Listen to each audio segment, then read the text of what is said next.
You didn't know and you weren't used to it and just go, fucking kill yourself.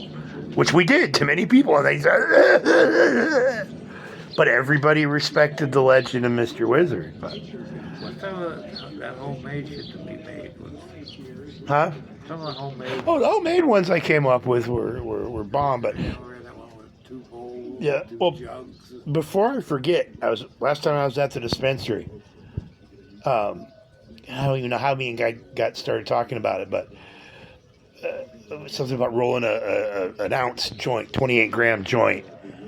And I said, I don't know what the biggest one I ever rolled was, but I said, my dad told me about back in the day, back in the 70s, he had this 6-foot bong that had a bowl you could pack a fucking quarter into. And they used to smoke that. He's like, oh man, that's some heavy shit. You know, he was impressed by the 70s 6-foot bong. And he was an older guy too, and he's like, yeah, you know, now that you mention it, you don't see 6-foot bong. You see them all the time. Every head shop had at least a couple just cuz. Yeah, you don't see fucking 6-foot bongs anymore. We took that fucker to Everywhere. a park in Grand Rapids, and it was brand new.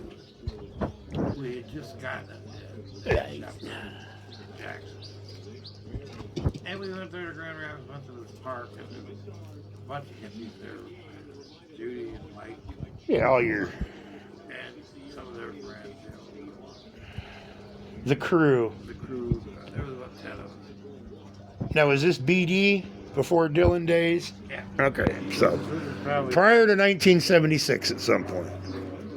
it was probably after we got married. Was when I went to work up in Grand Rapids. No, I had to work. Probably about 73.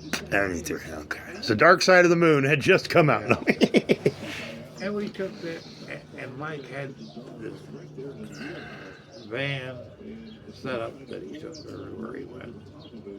Because Mike worked for a record distributor, wholesale record distributor. Yeah, that's where you got all the 8-track or the reel-to-reels and shit. Reel-to-reels. Yeah. He had a fantastic library of music. Yeah. And fantastic sound system. They always took to these gatherings like that. Now, in his van, would that have been 8-track? Yeah. Okay. In the old days. There were people, record players that could be put into vehicles. I mean, did you know anybody that had a record player in their van? I had, when I was still in high school, a 57 Ford Fairlane that I bought. Oh, God. Big monstrosity. That was a nice look. I liked it. No, not this bad, but those things were huge. Yeah, All the fins. I mean, that was just the epitome of 50s Ford Fairlane car. were kind of cool. They didn't have big fins. Just a little thing. Compared to nowadays, big ass fins. And All sharp angles and shit, not all smooth. The guy that I'd worked with on the farm during the week, I'd worked during the summers. Yeah. And he was going into the army. And it was a cool car. Yeah, no, they're cool. I mean, I dig And them. it had a 45 record player built in, which you couldn't, you're going and moving. No, because it But when you were sitting, was like some of the early car CD players, you know, it was, you did anything and skip.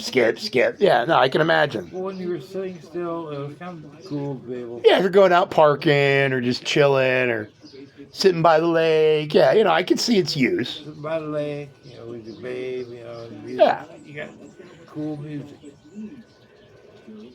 Well, no, that's why the whole, 70s thing of the pimped out vans with the chairs and the couches and, all the pimped out van shit. You had a portable party spot with chairs and music and a bed and, you had a little... You remember that van that I had? Yeah, no, it was the coolest fucking thing. It was like a little mini mobile home, really, because you had plenty of places to sleep and sit and little storage spots and all kinds of cool shit. No, it was... Stereo. Yeah. Sound system. Yeah, no, it was... I mean, the all whole... over the place. I would love to have one of those now. I mean, the fucking mileage was fucking horrible, but I got like that's about what I get. Well, I mean, that I love that band. No, I would love to have something like that nowadays. That would be fucking The awesome. band I had back in Michigan, it wasn't all pimped out. We had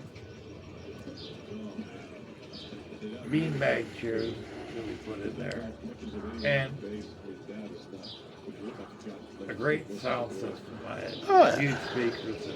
No, I'd love to have an old school van like that, whether with all the captain's chairs and pimped out or just a van. Yeah, I'd love that. And the band that I had back in Michigan, we left there when we moved here with that fancy ass band. Yeah, no, I And I remember. went back, Big and got it. Oh, I remember.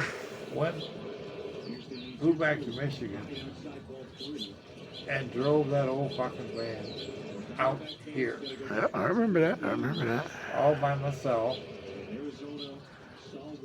Fucking, How long did it take you? well, it broke down somewhere around Arkansas, and I had to have about $100 worth of work done. Which would have been about 500 a day. Just now. But I went down to Houston to see Connie. Yeah, That's where Connie was at the time. yeah. And I spent like 2-3 days in Houston. So it took 2 days to get from Michigan down to Houston. Because I was driving straight through. What, about 2 days from Texas to here? Well, I was tell you, I drove from Connie's place in Houston to El Paso.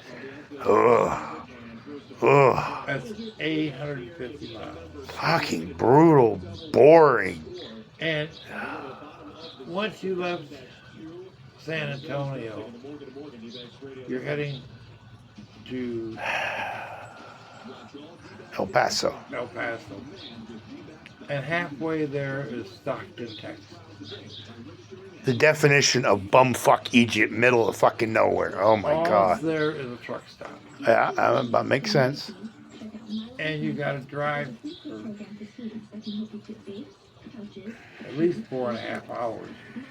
And If you don't fill up there, you're fucked.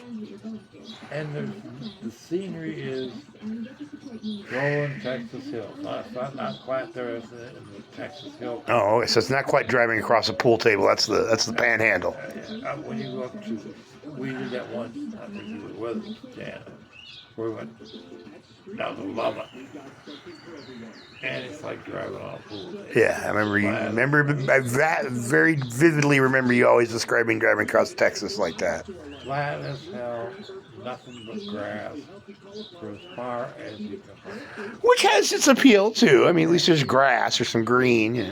But I mean, I drove that fucking road, and it just rolled. You know, there'd be some grasslands, and they'd be going like kind of rocky, little mountains, you know, kind of like it is around here. Yeah. And then you go. And nothing, right? No buildings, no towns, just road. You see a sign that says King Ranch, 200 miles, an airplane that way, and it's a highway sign. You know? Yeah. But there's nothing out there. You're going along the. So if you break down or you run out of gas or something, You're fucked. you could be days before somebody happens to drive by. And during all of that trip, all the way to El Paso, I saw like 2 other cars. And I thought, like, if I break down with this whole fucking van, I'm fucked. I'm dead. I'll sit here till I die. Yeah. I mean, I can see Walk, it would be too far for you to walk anywhere. No, you just have to stay with your fucking car until hope somebody fucking passed by. Rangers came along. I mean, I don't know. Nowadays, do you think out there there's cell phone coverage? Probably not. I mean, I would think not. I mean, it depends. Verizon. If you go to Verizon, because Verizon it's has to follow the interstates, Yeah. and they might have cell coverage. It's very limited. You got more than 5 miles away from the interstate. No, yeah, but at least on the interstate itself. Yeah. And it's Verizon, they're probably everybody else. Yeah. It's the major ones. But I know when we were up in North Dakota, both Jan and I had Verizon. Yeah, but that was We had coverage. a long time ago too. There are people up there that had AT&T that didn't have coverage. Yeah. But again, that's at least what, 15 years ago? Yeah. I would imagine it's a little different now, but no, even down there, like last time. Well, no, last time I lived in Benson, they didn't have Cricket, but now Cricket is serviced down there in Benson, Huachuca City, all that shit. But it used to be for years down there in Benson, the only cell phone company that got signal in Benson itself was Verizon. That's why everybody had Verizon. Everybody else, couldn't get any signal till you came up out of town there by the bowling alley. But nobody else, and that's why everybody, if you had a cell phone in Benson and the surrounding areas, it was Verizon. Fucking phone. Well, I've got Cox Mobile. Jan has Verizon. Yeah, that's right. I forgot you switched to Cox for your cell phone coverage now. Yeah. When we were down there, Oh yeah, but you didn't have any problems. I called them. Yeah. No, oh, it's like my phone, cause my Cricket. I still have Cricket. I've had Cricket forever now. There was a couple spots where, I was down to like 4G instead of 5G, and it was a little low. Maybe down to like 1 bar. So there's a couple times I tried to. I was gonna stream on Facebook, us driving, but I couldn't connect to Facebook because the internet was slow. But I still had a signal. I can still call. I can still text. But it's like when sometime after I got out of the hospital, and I want to go for a ride, and we went out way out west. Yeah. Right? The middle of fucking nowhere. I don't know where you're heading towards. Eventually, I had a lake, but you have to go across. That's where my one friend lives. She lives way out in Surprise. Not like the part of Surprise that I think of when I think of Surprise, like out there at the end of Grand Avenue, but like the Surprise that's like way the fuck further out. Yeah. That's where she lives, and she works in fucking Phoenix. She drives like fucking an hour every day to get into work. Yeah, but I mean, this was even further than that. This is out in the middle of fucking nowhere. And both of us lost our phone system. She didn't have Verizon. Yeah.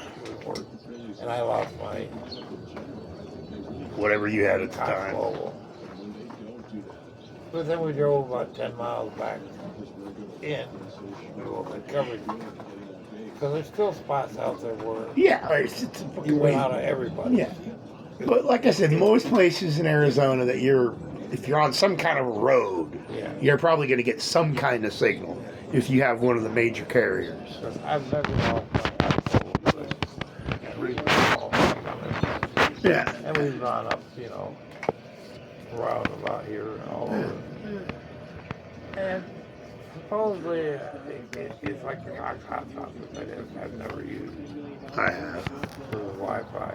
It's convenient if you need it. I had